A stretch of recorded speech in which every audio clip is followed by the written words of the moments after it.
बंधुओं, ये मत सोचो कि अभी तो बांग्लादेश के अंदर आग सुलग रही है, अभी तो दीपू का नंबर आया है। अरे जलते घर को देखने वालों, फूंस का छप्पर आपका है। जलते घर को देखने वालों, फूंस का छप्पर आपका है, और आग के पीछे तेज हवाएं, आगे मुकद्दर आपका है। उसके कत्ल पर मैं भी चुप था, उसके कत्ल पर मैं भी चुप था, मेरा नंबर अब आया, और मेरे कत्ल पर आप भी चुप हो, अगला नंबर आपका है। आज मुसलमान कहता है कि मैं हिंदू बनने के लिए तैयार हूं, लेकिन मेरे सामने समस्या यह है कि तुम मेरी बेटी को बहू बना के तो ले जाओगे, लेकिन मेरे लड़के के लिए बहू कहां से आएगी? है कोई अपनी बेटी को देने के लिए तैयार? अगर नहीं है तो ये सब कुछ गोष्ठी करना सब कुछ बेकार है, केवल गाल बजाना है, इससे कुछ भी परिवर्तन आने वाला नहीं है। और यदि आप इस काम के लिए तैयार हो तो मैं स्वामी श्रद्धानंद के पथ पर आगे बढ़ने के लिए तैयार हूं, और मैंने तो पूरा जीवन होम कर दिया है। मैं जानता हूं कि मेरा जीवन कोई बहुत लंबा नहीं है। मैं जिस मिशन में लगा हुआ हूं, अभी भी मैं छत्तीसगढ़ के अंदर गया, 45 परिवारों की हम घर वापसी करके आए। जो वहां समस्या हमने देखी उन लोगों के सामने, उन समस्याओं का समाधान आप नहीं दे पा रहे हैं। आपकी समाजों की एफडी बनी हुई है आपके समाजों के अंदर। मेरे समाज में इतना करोड़ रुपया है, मैं अपने समाज में ये बनवाऊंगा, मैं अपने समाज में ये बनवाऊंगा। अरे किसी दीन दुखियों का दर्द दिखाई दे रहा है? उनका दर्द दिखाई देता है। ईसाई मिशनरी वालों को, मुल्ला मौलवियों को वो मदद करते हैं। ये कैसे होगा? दिल्ली की घटना में आपको बता रहा हूं, एक व्यक्ति बड़ा परेशान है, गरीब आदमी है, बहुत परेशान है। उसके पास में 4 बालक हैं, 4 बच्चों की फीस उसके पास में नहीं है। लोगों के पास में मदद लेने के लिए गया, किसी ने मदद नहीं की। बोले भाई तू कहां से हमारे पैसा वापस कैसे करेगा? मंदिर में जाकर के गया, मंदिर में कहा पुजारी जी कुछ मेरी भी अरदास कर दो, भगवान से मेरी भी अर्जी लगा दो, कुछ मेरे पर भगवान की कृपा हो जाए। पुजारी कहता है तू प्रसाद लेके आया नहीं लेके आया? बोले नहीं, बैठ भाग यहां से, बिना प्रसाद के और भगवान से अर्जी लगवाने आ गया। मंदिर में भी उसके दरवाजे बंद हैं, कोई उसकी सेवा नहीं करता, बड़ा दुखी है, परेशान है। एक दिन एक दुकान पर चाय पीने के लिए वो बैठा हुआ था, मौलवी साहब वहां बैठे हुए थे। मौलवी साहब से बात की, भाई मौलवी साहब मैं बड़ा परेशान हूं। बोले क्या बात हो गई? बोले मेरे पास में गरीबी बहुत ज्यादा है, मेरे 4 बच्चे, उनकी फीस नहीं जमा कर पा रहा हूं, बच्चे का नाम काट दिया स्कूल वालों ने। तो मौलवी साहब कहते हैं ऐसे काम करना, तुम शुक्रवार को मस्जिद में आ जाना। वो कहता मस्जिद में मैं आके क्या करूं? बोले आ तो सही, तेरी समस्या का समाधान हो जाएगा, बस तुझे समस्या का समाधान से मतलब है। वो व्यक्ति मस्जिद में जाता है, मौलवी साहब पूछते हैं कि कितनी फीस बची हुई है? बोले 28,000 की फीस है। बोले अच्छा। बोले तू करता क्या है? बोले पहले तो मेरे पास एक रेड़ा था, लेकिन वो भी टूट गया एक्सीडेंट में, अब वो रेड़ा भी नहीं है। अब तो मैं कहीं कहीं फैक्ट्री में जाकर के काम गुजारा करता हूं। जब मैं रेड़ा चलाता था, सब्जी बेचता था, तो मेरे पास में अच्छी कमाई हो जाती थी, बच्चों की फीस भी भर दिया करता था। मेरा बाद में एक्सीडेंट हो गया, मेरी टांग आदि टूट गई, मेरी सारी आर्थिक स्थिति बिगड़ गई। तो मौलवी साहब उसको 15,000 रुपये अपनी जेब से देते और कहते हैं ले ये 15,000 में तो अपना रेड़ा बनवाना, और तेरे बच्चों की फीस कितनी? बोले 28,000 फीस बकाया। बोले 28,000 रुपये लेके जा। मौलवी साहब से उसने पूछा कि मौलवी साहब ये वापस कैसे करूंगा मैं?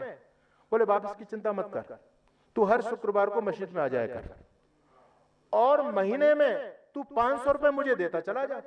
मैं तेरे से ब्याज नहीं ले रहा हूं, केवल 500 रुपए तू मुझे देता चला जा हर महीने में, धीरे धीरे करके अपना पैसा पटा देना और मस्जिद में आना शुरू कर दो। अब बताओ वो व्यक्ति मंदिर में जाएगा या मस्जिद में जाएगा? उसको मदद कहां से मिल रही है? क्या ये विजन हमारे पंडित पुजारियों के पास में है? हमारे पास धन का अभाव नहीं है, उनके पास में कोई धन नहीं है, लेकिन जितना धन है वो सदुपयोग करते हैं। इस हिंदू जाति के पास धन की कोई सदगति नहीं है। हमारे यहाँ एक व्यक्ति मंदिर के मुकुट में जड़वाने के लिए 200 करोड़ रुपए के हीरे भेंट करता, 200 करोड़ रुपए के। वो मंदिर के मुकुट के लिए 200 करोड़ के हीरे भेंट कर सकता है, लेकिन दीन दुखियों के बच्चे उसको दिखाई नहीं देते। उसको ये नहीं दिखाई देता कि अगर इन लोगों की सेवा नहीं हुई तो दूसरा कोई मौलवी या कोई मदरसे वाला या गिरजा घर वाला आकर के इन लोगों को बहला फुसला करके ले जाएगा, ये उसको दिखाई नहीं दे रहा है। तो जब तक हमको जन जन की पीड़ा अपनी पीड़ा नहीं बनेगी। बंधुओं में अभी वहां जाकर के मैंने देखा छत्तीसगढ़ के अंदर, वो बेचारे भोले भाले लोग हैं, उनके पास शिक्षा का अभाव है, उनके पास बहुत गरीबी है। वो लोग उनको भोजन कराते हैं, थोड़ा से वस्त्र वितरित कर देते हैं, और राम की जगह ईसा मसीह की मूर्ति धर देते हैं, वो ईसा मसीह को पूजने लग जाते हैं। सोचने वाली बात है, इस काम को हम क्यों नहीं कर देते? ये विजन हमारे पास में नहीं है। तो सबसे ज्यादा आज हमारे सामने जो समस्या है वो अर्थाभाव की समस्या है। अर्थाभाव की समस्या, उनके पास में अर्थ है। दुनिया का एक मौलवी यदि उसके पास में छोटी सी मस्जिद है तो पूरे गांव को कन्वर्ट करने की ताकत रखता है। उनका विजन एक है, स्पष्ट है, उनका लक्ष्य स्पष्ट है, लेकिन हमारा लक्ष्य स्पष्ट नहीं है।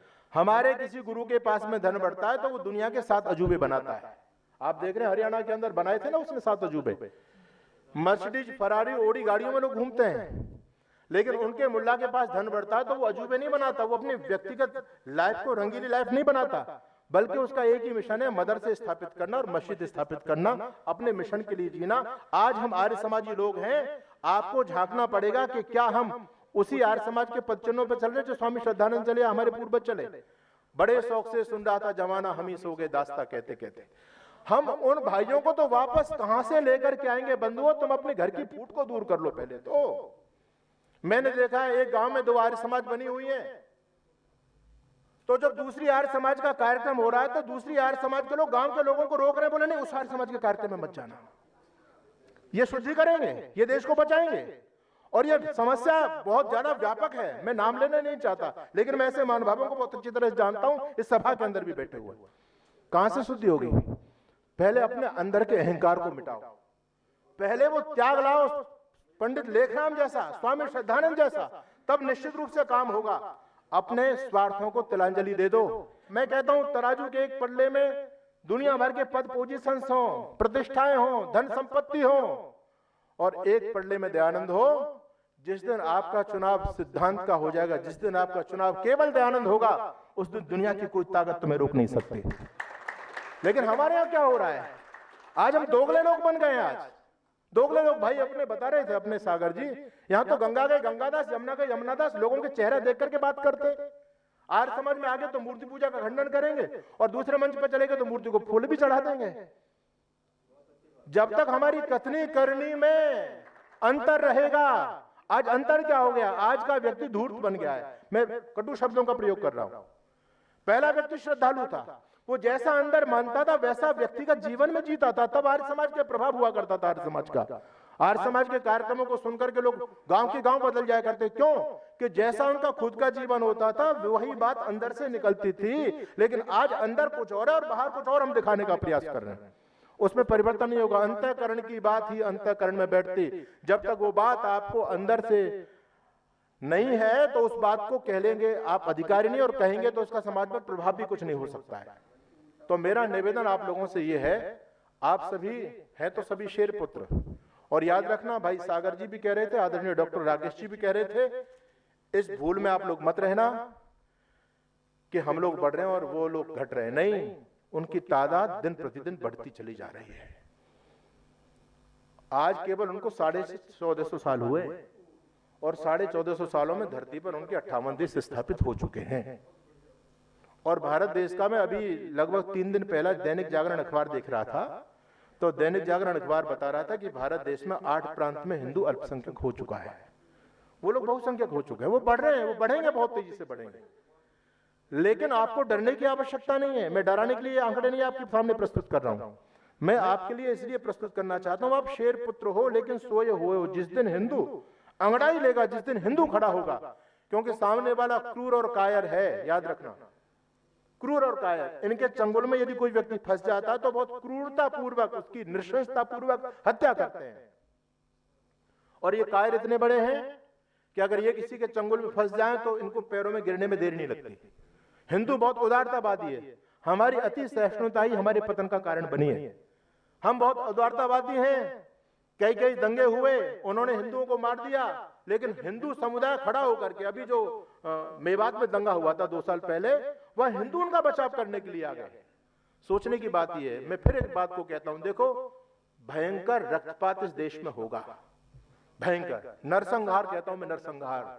मैं युद्ध नहीं कहता, क्योंकि युद्ध तो 2 तरफ से लड़ा जाता है, लेकिन दूसरा जो समुदाय हिंदू समुदाय या सोया पड़ा है, सोया पड़ा, उसको कोई भी मतलब नहीं है आज हिंदू समाज को। राष्ट्र कहां जा रहा है, कितनी संख्या में मुसलमान बढ़ते चले जा रहे हैं, क्या समाधान हो सकता है, उसको कोई फर्क नहीं पड़ता। उन लोगों की पूरी फुल तैयारी है। अब इस देश के सामने इस समस्या का समाधान केवल 2 तरीके से होगा। पहला तरीका है शुद्धि, जितना हो सकता है उतना शुद्धि कर लीजिए, बहुत अच्छा है। और बाद में जब मारकाट होगी, जिसके पास में ज्यादा पावर होगी, जिसके पास में ज्यादा बल होगा, वो जाति राज्य करेगी दुनिया में। लड़ाई का, जंग का समय आने वाला है। अगर आपके पास में भुजदंडों में शक्ति है तो जैसे औरंगजेब ने डरा करके कैसे भी उनको बनाया, आप लोग बना लोगे, सीधी सी बात है। तो अपनी दोनों ताकतों को हमको सजो करके रखना है। वैचारिक लड़ाई में और हथियार की लड़ाई में, किसी भी लड़ाई में हमको पीछे नहीं रहना है। अपनी फुल तैयारी करके रखो। ये जो लड़ाई चल रही है, हम शुद्धि का काम कर रहे हैं, करना चाहिए, बहुत जरूरी है, और इस काम को हम बहुत आगे तक लेकर के जाएंगे। इसमें आप सभी के सहयोग की आवश्यकता है। और मैं आपके सामने केवल भाषण ही नहीं दे रहा हूं, मैं आपके सामने इस बात को बहुत ईमानदारी और निष्ठा के साथ मैं आपके सामने इस बात को कह रहा हूं। मैं एक सन्यासी होने के नाते इस बात को कह रहा हूं, और जो पूरा देश आज मुझे आशा भरी दृष्टि से देखता है, उस दायित्व के साथ में मैं इस बात को कह रहा हूं कि मेरे पास में जो कुछ भी है, मैं इस राष्ट्र के लिए सब कुछ समर्पित कर चुका हूं। और आने वाले समय में मैं अब संगठनों पर ज्यादा विश्वास नहीं करता हूं। मैंने आर्य समाज के संगठन देखे, मैंने आर्य समाज की सभाओं को देखा, आपस में लड़ाई के अलावा अब कोई काम बचा नहीं है। इस देश को बचाएगा कौन? मैं धन्यवाद करूंगा आदरणीय डॉक्टर राकेश जी को कि डॉक्टर साहब आपके निर्देशन में इतनी बड़ी उपस्थिति आज मैं देख पा रहा हूं। हमारे आदरणीय आचार्य अरुण जी ने अपनी वेदना प्रस्तुत की। मुझे मेरे सभाओं पर कोई विश्वास नहीं है। ताकत हमारे पास में बहुत है, लेकिन वो ताकत हमारी लग कहां रही है, आज ये सोचने की आवश्यकता है। इसलिए जल्दी ही हम इस देश के लिए कुछ बड़ा करने वाले हैं। उसमें आप सभी का तन मन धन से सहयोग होगा तो ये मिशन बहुत जल्दी सफल होगा। और हम एक सन्यासी, हम अपना जीवन ही तो दे सकते हैं, और हमारे पास में क्या है। बाकी तन मन धन यदि आप लोग देंगे तो मैं कहता हूं कि 5 साल के अंदर हम इस देश की तकदीर को बदल सकते हैं। इसके लिए हमको काम करना पड़ेगा। हमको अब चुप होकर के बैठना नहीं। हमने बहुत लोगों से आशाएं लगाई हैं, ये लोग आ जाएंगे, ये काम करेंगे, ये लोग आ जाएंगे, ये काम करेंगे, कुछ भी काम नहीं हो रहा है। स्थिति बदतर होती चली जा रही है, और आप स्थिति से आंख बंद करके नहीं बैठ सकते। बंधुओं, ये मत सोचो कि अभी तो बांग्लादेश के अंदर आग सुलग रही है, अभी तो दीपू का नंबर आया है। अरे जलते घर को देखने वालों, फूंस का छप्पर आपका है। जलते घर को देखने वालों, फूंस का छप्पर आपका है, और आग के पीछे तेज हवाएं, आगे मुकद्दर आपका है। उसके कत्ल पर मैं भी चुप था, उसके कत्ल पर मैं भी चुप था, मेरा नंबर अब आया, और मेरे कत्ल पर आप भी चुप हो, अगला नंबर आपका है।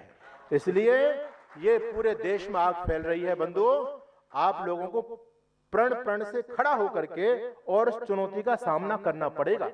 निराश होने की आवश्यकता नहीं। चौधरी साहब पूछ रहे थे हम क्या करें स्वामी जी, मैंने कहा कुछ दिन रुक जाओ, एक ऐसा मिशन लेकर के आएंगे जो निष्क्रिय आर्य समाजी हैं वो भी सक्रिय बनेंगे, और जो लोग इस देश में गजबा हिंद करने की सोच रहे हैं ना, इनको एक एक को जवाब देंगे। ये रामकृष्ण की धरती है, और इस धरती पर जब तक एक भी दयानंदी जिंदा है, जब तक दयानंद का एक भी मानस पुत्र जिंदा है, तब तक इस देश में गजबा हिंद नहीं हो सकता। हमारे पूर्वजों ने बलिदान दिया है, हम आज भी उस बलिदानी परंपरा में और विश्वास करते हैं बंधुओं। और मैं कहता हूं, जब जब देश पर पहले भी आपत्ति आई और आज भी आपत्ति आएगा, चाहे हम कितने भी फूटों में बट चुके हैं आर्य समाज के लोग, चाहे किधर भी चले गए, लेकिन अपना रक्त देने के लिए, बलिदान देने के लिए आज भी आर्य समाज सबसे आगे है, सबसे आगे आएगा।